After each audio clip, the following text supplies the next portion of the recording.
Good morning children. Today I will explain you how we can separate liquids from solids. You know that some solids like sugar and salt dissolve in water, whereas solids like sand and stones do not dissolve. The solids that dissolve in water are called soluble substances, whereas the solids which do not dissolve in water are called insoluble substances.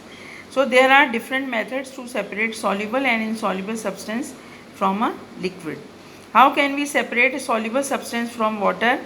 The soluble substance can be removed by water by evaporation and distillation. In these experiments, we will remove salt from water. Other soluble impurities can be removed in the same way. So, first method is evaporation. Now, you can see the diagram of evaporation. We will take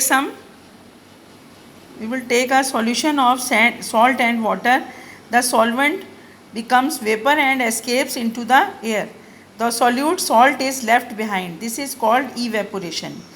We will take one bowl and we will heat it on the flame. After some time, water evaporates and salt is left behind. However, this experiment does not really help us because we do not have clean water yet. We need to do something further. We need to condense cool the water vapor to be able to get water again. Second method is distillation. You can see the diagram of distillation. Here is one round bottom flask, two round bottom flasks.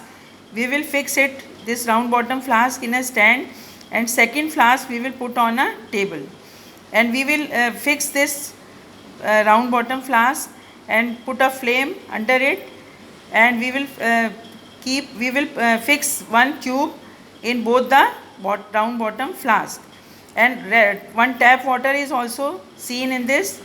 So we will heat this water in round bottom flask. This is solution of salt and water. Water evaporates and water vapor passes through this tube, and we will put some cold water on this water vapor. After some time, water vapor cools and condenses, and we will get distilled water. Distilled water is used in car batteries to make medicines and is also used in science labs. Now, to remove insoluble impurities, we can remove insoluble impurities by sedimentation, decantation, and by filtration. Let us carry out these processes. First is sedimentation.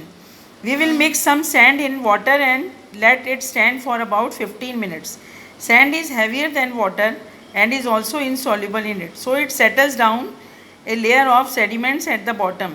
The water above it is clean. We can take one glass and we will put some sand in water and let it stand for about 15 minutes. Sand is heavier than water, and after some time we get clear water. So this is called sedimentation. Second process is decantation. Decantation, we will slowly pour the clean water into another glass. Take care not to let the sediments flow out as well. This pouring out of clean water leaving the sediment behind is called decantation.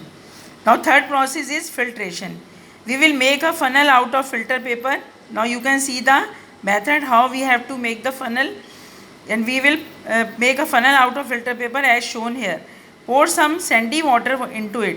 We will fix this funnel in a stand, and we will put one glass under this funnel, and we will pour this sandy water into it. The sand gets filtered out and is left behind in the funnel. Clear water goes through the paper. This is filtered water.